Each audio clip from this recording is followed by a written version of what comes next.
സക്കാത്ത് കൊടുക്കടോ. ഇതിനെ വെച്ചിരിക്കുന്നത് കിഡ്നി പോയി, കരള് പോയി, അതുപോയി, ഇതുപോയി, സമ്പാദിച്ചത് മുഴുവനും മരുന്ന് വാങ്ങി മരുന്ന് വാങ്ങി മരുന്ന് വാങ്ങി. അള്ളാഹു നമ്മളെ കാക്കുമാറാകട്ടെ, അള്ളാഹു നമ്മളെ കാക്കുമാറാകട്ടെ.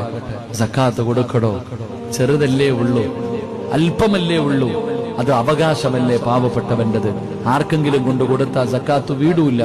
സക്കാത്തിന് അർഹതപ്പെട്ടവരെ കണ്ടെത്തി അവർക്ക് കൊടുക്കണം. വീട്ടിൽ വിളിച്ചിട്ടല്ല, അങ്ങോട്ട് കൊണ്ടുപോയി കൊടുക്കണം.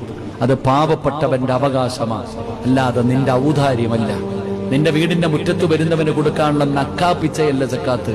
നിന്റെ സമ്പത്ത് കണക്കെടുത്ത് അതിൽ അവകാശപ്പെട്ടത് പൈസ എടുത്ത് പാവപ്പെട്ടവൻ, അള്ളാഹു പറയുന്നുണ്ട്, നബിതങ്ങൾ പറയുന്നുണ്ട്, സക്കാത്തിന് അർഹരാരാണെന്ന് അവന്റെ വീട്ടിൽ കൊണ്ടുപോയി കൊടുക്കണം ഇസ്സത്തായിട്ട്. അള്ളാഹു നമുക്ക് ഈമാൻ തരുമാറാകട്ടെ.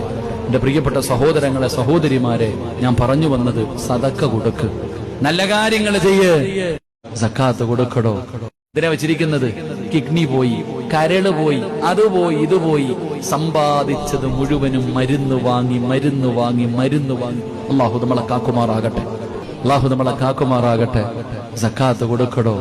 ചെറുതല്ലേ ഉള്ളൂ, അല്പമല്ലേ ഉള്ളൂ, അത് അവകാശമല്ലേ പാവപ്പെട്ടവൻ്റെത്. ആർക്കെങ്കിലും കൊണ്ട് കൊടുത്താൽ സക്കാത്ത് വീടൂല്ല.